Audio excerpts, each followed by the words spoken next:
Mama, hindi ko yata kayang ang pinagagawa ninyo sa akin eh. Anong hindi mo kaya? Para uutang lang naman tayo. Hindi naman natin to hinihingi. Babayaran naman natin to kapag ubunlad ng imprenta. Mama, si Nole dating boyfriend ni Ruth. Eh, ano ngayon? Dati na yon. Pareho na sila may asawa. Pero mama, ang hindi... Kalete! Wala kang kinalaman dito. Ruth, susundin mo ba ako o hindi? Sagot. Ay, naku mama, you're being unfair! Ginagawa ko ba ito para sa akin sarili? Para ito sa imprenta na bumubuhay sa atin. Karapatan lamang naman natin ito pagmalasakinan para hindi ito masara. Ruth, ngayon lamang ko hihingi sa iyo ng pabor. Pensalo. Ngayon ko makikita ang pagtanaw mo ng utang na loob.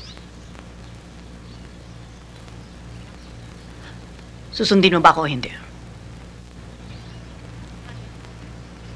Sagot? Opo, Mama. Muy bien.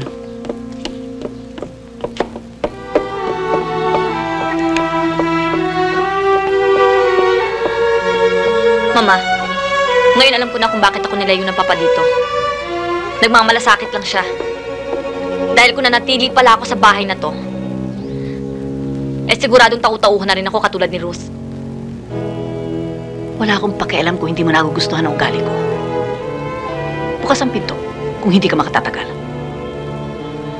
Malapit na, Mama. Malapit na.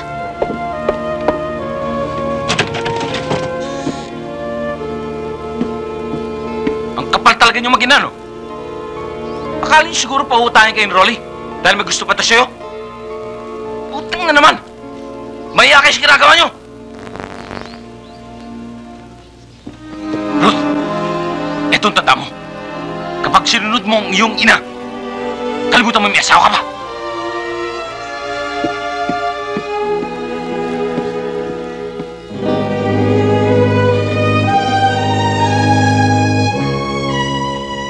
Sumusunod lang ako sa utos. Ampun lang ako.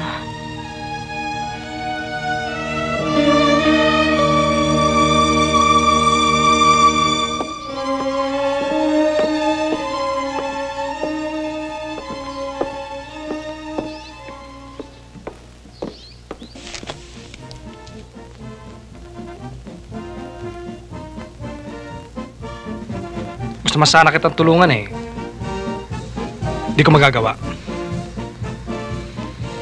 Kailangan namin ni Celia ang pera na ipon namin para sa pag-aaral ng mga bata.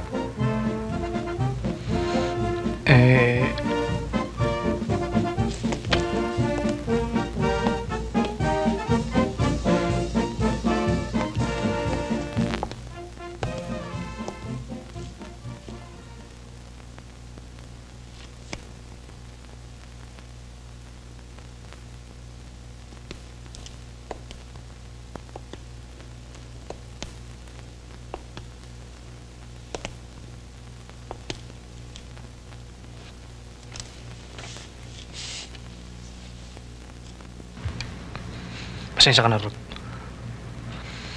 Pwede sana eh. Sa iba ka na lang humingi ng tulong.